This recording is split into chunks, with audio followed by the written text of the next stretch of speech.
Hello students, welcome to the countrywide classroom of English, Talent English classes, Patna, conducted by Jitendra Kumar Dubey. Friends, रोज़ नए नए topic के साथ मैं आप लोग के सामने आता रहूँगा। कल मैंने प्रीफिक्स बताया था जिसका हिंदी होता है उपसर्ग।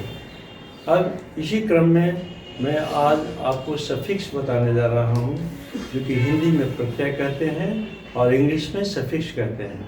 सफिक्स इनफैक्ट वो वर्ड होते हैं जो किसी इंग्लिश वर्ड के आगे लग करके उस वर्ड का मीनिंग बदल देते हैं। ऑलराइट, सो आप लेकिन before I start my topic, मैं ये रिक्वेस्ट करना चाहता हूँ कि please like, share, comment and subscribe my channel. इससे लेक्चरर का उत्साह बढ़ता है, टीचर्स का बहुत हौसला बढ़ता है और आप लोगों को बहुत ये एस्टिमेशन होता है कि हमारे चैनल को इतने लोग देख रहे हैं। वैसे तो मेरे व्यूअर्स कंट्री एंड अब्रॉड भी हैं, कभी लंदन से कभी अमेरिका से भी हमारे कमेंट्स आते रहते हैं। खुद मेरे ओन रिलेटिव्स भी हैं वहाँ पर, जो कि इसको कहते हैं कि बहुत अच्छा, और जिसको मैं पढ़ाया हूँ तो कहता है कि स्टूडेंट को कहते हैं अभी बहुत अच्छे अच्छे पोजीशन में हैं और कहते हैं कि सर मेरा बचपन याद आ गया ये आपके लेक्चर्स को सुन करके, क्योंकि उनको मैं बहुत from the very beginning I used to teach them. Alright, so अपने विषय पर आते हैं और आज सफिक्स की शुरुआत करते हैं। Suffix, what is suffix? तो मैंने पहले भी कहा था कि suffix those words who when put after an English word, they change the complete meaning of the word. Words, in fact, not words, letters. Letters or group of letters which put before any English word completely changes the meaning of that word is known as suffix. इसको हिंदी में जो कह रहे हैं कि किसी English word के पहले कोई अंग्रेजी के अक्षर या अक्षर समूह अगर लग करके उसका मीनिंग बदल देते हैं तो उनको हम क्या कहेंगे? सफिक्स। हिंदी में इसको हम लोग कहते हैं प्रत्यय। अब एक एक करके हम जितने भी सफिक्स होते हैं उनके बारे में हम जानकारी प्राप्त करेंगे। इस क्रम में पहला नाम आता है एज। जैसे स्टोरेज, स्टोर में एज लगा दीजिएगा तो क्या हो जाएगा? स्टोरेज। पिलग्रिम में एज लगा दीजिएगा तो पिलग्रिमेज। पिलग्रिम माने क्या होता है? तीर्थयात्री। लेकिन पिलग्रिमेज क्या हो जाएगा? तीर्थ यात्रा मीन्स, तो इसका मीनिंग बदल देगा। इसी तरह ANC, एंस, इंस्टेंस, उदाहरण, glance, at a glance, at a glance मतलब एक झलक में, ग्लैंस में झलक होता है, इंस्टेंस में उदाहरण होता है, एग्जाम्पल। इसके बाद एंड, टाइम पर चिट्ठी मत समझिएगा, एंड किसी शब्द के बाद लग जाता है तो सिग्निफिकेंट, इम्पोर्टेंट, इम्पोर्ट में अंत लगा दिएगा तो क्या हो जाएगा? इम्पोर्टेंट, प्रसिद्ध, मशहूर, सिग्निफिकेंट, रैम्पेंट, बहुत से वर्ड्स बनाए जा सकते हैं। इनका बेसिक कंसेप्ट खाली ध्यान में रखिए कि ANT भी सफिक्स होता है। इसके बाद हम आते हैं डबल E, स्प्री, ग्ली।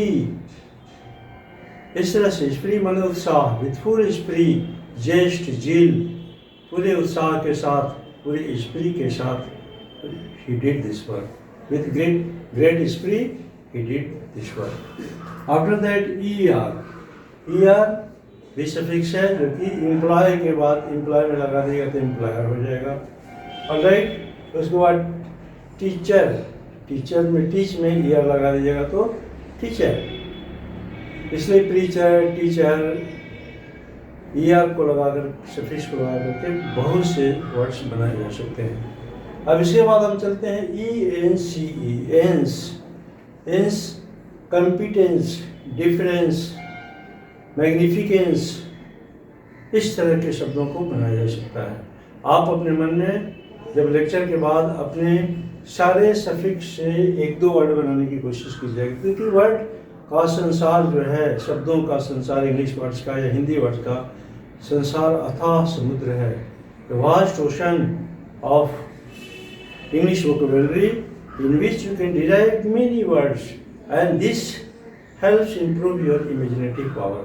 आप कितने शब्दों को बना सकते हैं, आप कितने शब्दों को इमेजिन कर सकते हैं, तो आपकी इस वर्ड पावर को भी बढ़ाएगा और ये सीखने की शक्ति को भी बढ़ाएगा। इस तरह ERY, every, bravery, bakery, bake में ERY लगा दे बेकरी हो गया।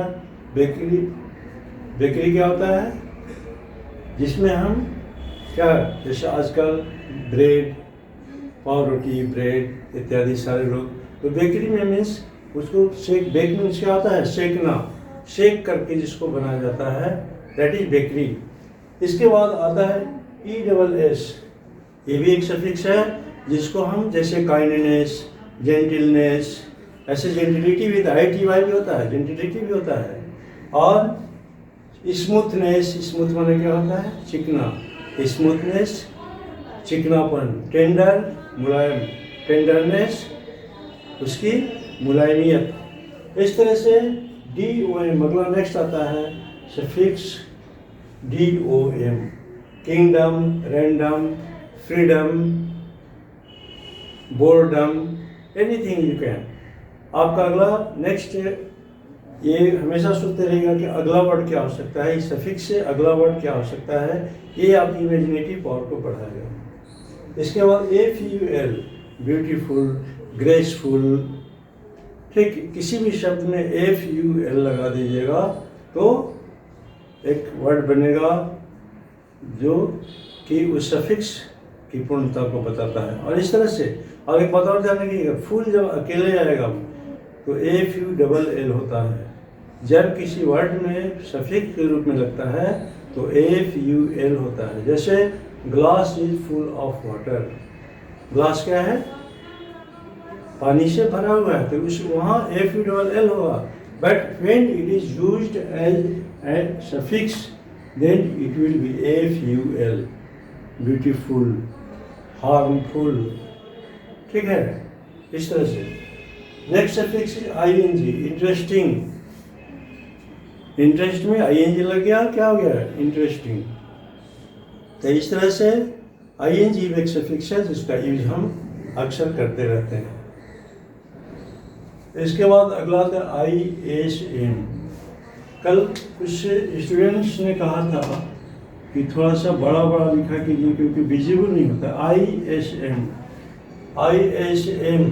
ये भी जैसे हिंदुइज्म, किसी भी रिलीजन में ISM लगा दीजिएगा तो ISM माने हिंदी में वाद होता है, हिंदुइज्म, ऑर्गेनिज्म, ठीक है, किसी में हर रिलीजन का ये हार्ड एंड फास्ट रूल नहीं है। क्रिश्चियन में क्रिश्चियनिज्म नहीं होता है, क्रिश्चियनिटी होता है। राइट, सो ऐसा मत समझ लीजिएगा कि सर ने बताया है कि किसी में लगा दीजिएगा IASM तो उसका सफिक्स ये सब रिलीजन में लग जाएगा, ऐसा कुछ नहीं है, ठीक है। तो इस तरह से नेक्स्ट सफिक्स इज OUS, जैसे gracious, pious, gorgeous, anything. Next is less, LESS, less का मतलब क्या होता है, रहित या उसके बिना। जैसे फियरलेस, केयरलेस, केयर माने क्या होता है, चिंता, और लेस, केयरलेस माने चिंता रहित। चिंता रहित को क्या कहते हैं, लापरवाह, जिसको कोई चिंता नहीं होता क्या कहते हैं, लापरवाह, कोई केयर नहीं है, कोई ख्याल नहीं है, दैट इज केयरलेस। उसके बाद फियरलेस, निडर, फियर माने डर होता है, फियरलेस माने निडर। इस तरह से next suffix is like, like जैसे चाइल्ड में लाइक लगा दीजिएगा तो क्या हो जाएगा, चाइल्ड लाइक, बच्चों जैसा, बच्चों जैसा। Don't behave, he behave, his child like behaviour is very embarrassing, उसका बच्चे जैसा व्यवहार बड़ा नागवार या बड़ा कष्टदायक प्रतीत होता है, लेकिन चाइल्डिश भी होता है, ISH भी होता है। चाइल्ड में दो सफिक्स होता है, ध्यान दीजिएगा, ISH, चाइल्डिश, चाइल्डिश और चाइल्ड लाइक, दोनों में अंतर होता है। Childish means natural way of child his childish behaviour pleases me a lot. His childish behavior pleases me a lot. But childlike behavior ये थोड़ा सा बैड सेंस में होता है. His childlike behavior embarrassed me much. चाहे we must not do childlike behavior. Next suffix is some, S-O-M-E. ऐसे तो सम का मतलब कुछ होता है, लेकिन होल में सम लगा दीजिएगा. होल WHOLE, होल में सम सफिक्स लगा दीजिएगा. तो होलसम का मतलब नरिशिंग, पुष्टिकारक, लाभदायक, ठीक है. फ्रूट्स और होलसम फॉर आवर हेल्थ, ठीक है. इस तरह से आप हैंडसम, हैंड मतलब क्या होता है, हाथ होता है, इसमें सम लगा दीजिएगा. तो क्या हैंडसम मतलब सुंदर. ध्यान रखिएगा, सुंदर किसी मेल को ही हैंडसम कह सकते हैं, ठीक ना. अगर किसी लड़की को सुंदर कहना हो तो क्या कहेंगे, ब्यूटीफुल. हाय, ये मत कर दीजिएगा she is a handsome girl. ऐसा क्या होगा, लोग हंसेंगे. He is a handsome boy and she is a beautiful girl. So English word का विशेष तो बाद में बताएंगे, कब किस वर्ड का विशेष प्रॉपर विशेष करेंगे. और इस तरह से थोड़ा इनको हम अभी, चूँकि थोड़ा सा बड़ा दिखाई पड़ेगा, अभी ब्लैक बोर्ड को भी बड़ा करेंगे ताकि आपकी विजिबिलिटी बहुत बढ़िया हो जाए. ITY देखिए कितना बढ़िया एक विजिबिलिटी शब्द आ गया. तो ITY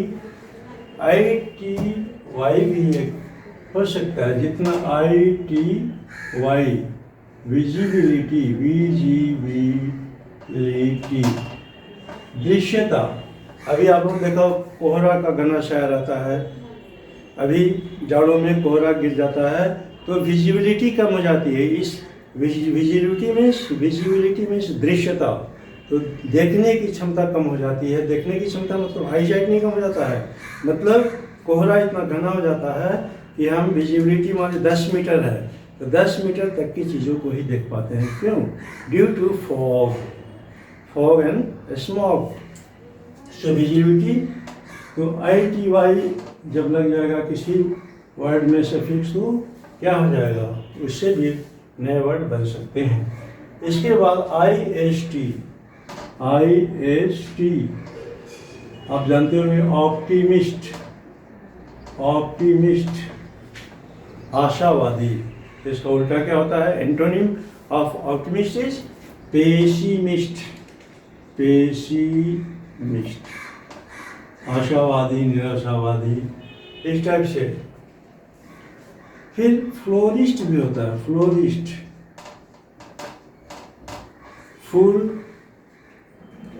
फूलों की जानकारी रखने वाले को क्या कहते हैं, फ्लोरिस्ट. फूलों कलेक्शन, उनके पास बहुत अच्छे फूलों का कलेक्शन होता है, अच्छे फूलों के बारे में जानकारी होती है, दैट इज फ्लोरिस्ट. सो इसके बाद मेंट भी. Meant is the next suffix. Enjoyment,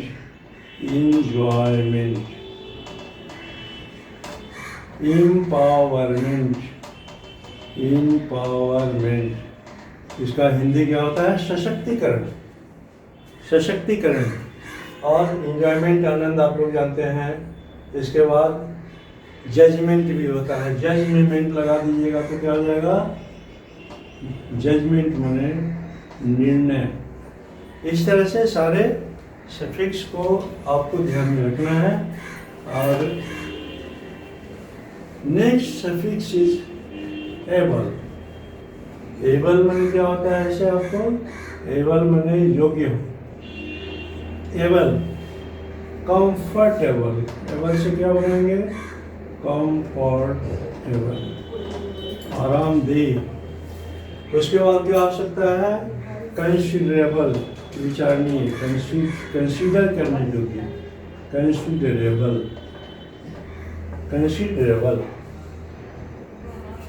IBLEB हो सकता है. ये भी एक सफिक्स है. जैसे कहेंगे हम sensible. Man is a sensible animal. मनुष्य एक सेंसिबल माने, सेंस माने ज्ञान होता है, ज्ञानवान प्राणी है, सेंसिबल, ठीक है। इसके बाद ION in the next suffix, जैसे champion, champion, champion, he is a champion of, he is a champion in the field of English। तो इस तरह से चैंपियन मतलब क्या होता है, उसमें अपने फील्ड का सिरमौर भी कह सकते हैं, या उसमें पारंगत जिसको हासिल हो। तो उसके बाद आता है OR। नेक्स्ट सफिक्स जैसे एक्सटीरियर, एक्सटीरियर, इंटीरियर, इस तरह से बहुत से सफिक्स इंग्लिश में होते हैं जिनकी जानकारी हमें रहनी चाहिए। और इस तरह जब तक हम प्रीफिक्स सफिक्स को की जानकारी नहीं रखेंगे तो किस शब्द का क्या अर्थ होगा, हमारा वर्ड पावर नहीं बढ़ेगा, और वर्ड हम किस सफिक्स या किस प्रीफिक्स कितने शब्द बना सकते हैं। तो जितने शब्द ज़्यादा बनाएंगे उतनी ही हमारी जानकारी बहुत और क्या हो जाएगी, बढ़ती जाएगी। और ध्यान रखिएगा, इंग्लिश में वर्ड पावर का रहना बहुत ही ज़रूरी है। जितने आपके पास शब्दों का संकलन है, if you have an repeat collection of words in your mind, then you can speak English, write English, and do anything work in the English language. So students, friends, audience, well-wishers, आज के suffix से related ये lecture में यहीं पे समाप्त करता हूँ। मुझे उम्मीद है कि आपको इससे ज़रूर फ़ायदा होगा, और अगर 1% भी आपको फ़ायदा हो जाए तो स्टूडेंट्स आप please like, share, comment and subscribe. ये हमारे हौसले को और बुलंद करेगा, और रोज़ आपको एक नए नए वीडियोज़ लेकर हम आते रहेंगे। Thank you.